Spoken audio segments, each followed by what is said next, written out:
I was thinking about this. Doctors just want to know what the problem is so they can solve it. What they don't want is mystery.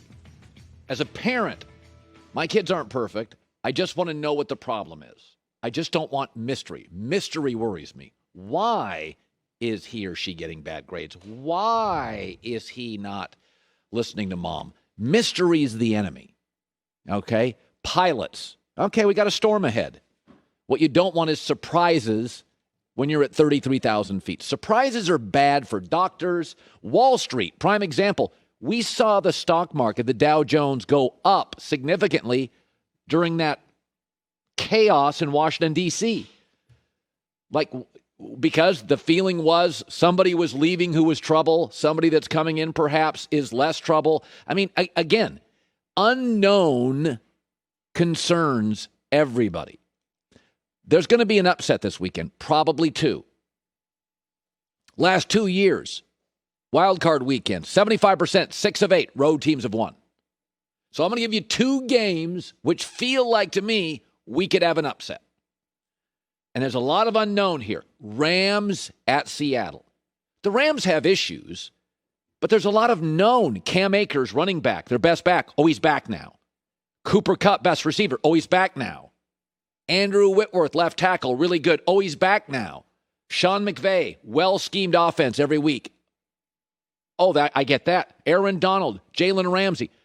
I know everything about the Rams except if Jared Goff will play, and I'm kind of okay if he only played sparingly because I think John Wolford and moving in the Rams offense, the pocket, will have kind of a Jalen Hurts, Taysom feel for a week.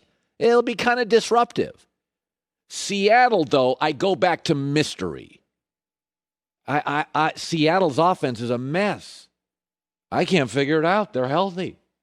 Seattle's defense, very dependent on Jamal Adams making plays. I don't know if he's healthy. Seattle this weekend, I don't know what I'm getting. What's wrong with their offense? The running backs are healthy. Russ is healthy. The offensive line's healthy. Lockett, DK Metcalf are healthy. And it's been, at best, slightly below average. Greg Cosell, I asked him yesterday, what's wrong with Seattle's offense? I think it starts with Russell Wilson, and now they're trying to figure out what they should be, Colin, because obviously the first 6 or 7 weeks, it was less Russ cook. He cooked. He's not been very good over the last month or so. So the pass game right now is kind of the perfect negative storm. Wilson's not seeing things clearly. The O-line struggles at times to protect. Wilson now perceives pressure. The result is there's no rhythm. There's kind of an undisciplined randomness to Wilson's play right now. Randomness. I don't like randomness going into the playoffs. I think the Rams can and will win this game. I thought about it. Randomness. Nobody can explain it. We don't like our doctors, our pilots, our Wall Street guys. They don't like randomness. That's what scares them. Not problems. Oh, here's a problem. Let me solve it. Here's a storm. Here's a sickness. Here's a market fluctuation. As long as I get my arms around it. This weekend with the Seahawks, way too much randomness. Last 3 times, Rams have played Seattle. They have sacked Russell Wilson 16 times, and his passer rating 77. I like the Rams. Here's another one. Tampa Bay at Washington is interesting. So Tom Brady's not playing well against good teams, playoff teams, or at night this year. I don't have an answer. But the last 2 times a team has won a division with a losing record, they're the most disrespected team in the playoffs, and they're 2-0. I get a veteran head coach, I get a veteran quarterback, and I get the best defensive line arguably in the NFL playoffs. And here's the thing that as much as I like Brady, a lot of Brady's success had to do with dominating the AFC East, getting a bye, then playing at home. You win that game, you're in the AFC Championship. But Brady's last 6 road playoff games, he's 2-4, 7 touchdowns, 10 picks. Keep your eye on Washington. Ron Rivera, and he did it with Cam, and he did it this year with Washington. Two things he does. He makes the defense, especially in the box, better, and he does it quickly. And the second thing is he loves physicality. What do 43-year-old quarterbacks not like? Getting hit. If Tom is forced off his spot, he's uncomfortable. I think Washington makes this game really, really ugly. So the Rams and the Washington football team, keep your eye on them because we're going to have upsets. 6 of the 8 road teams, 75% last 2 years, have won these games. So this is this is kind of interesting. So according to some executives, some in league circles would take Josh Allen over Patrick Mahomes long term. Come on! Quote, I've talked to very knowledgeable people in league circles who will quietly say if they had to choose between the two, they'd take Allen. He's larger, more durable, just as good an arm. People think Patrick Mahomes is in a class by himself. There are many of us that think Josh Allen is in the same class. So I'm just going to throw this out to you. I don't take a lot from the NFL Combine, but it's something. That's why they all go. Josh Allen went to the Combine, Patrick Mahomes, and they do all those measurements. Hand size, they tell me, matters. Josh Allen's were bigger. Quarterback ball velocity, Allen. Height, Allen. 40-yard dash, Allen. Vertical leap, Allen. Arm strength, they're both great. Let's not quibble over who's smarter, Jeff Bezos or Elon Musk. They're both fine. Josh Allen went higher in the draft. But the difference is how they entered the league. So the way Mahomes entered the league was very much like Aaron Rodgers. He got to sit and watch some football. He was behind a winning veteran quarterback.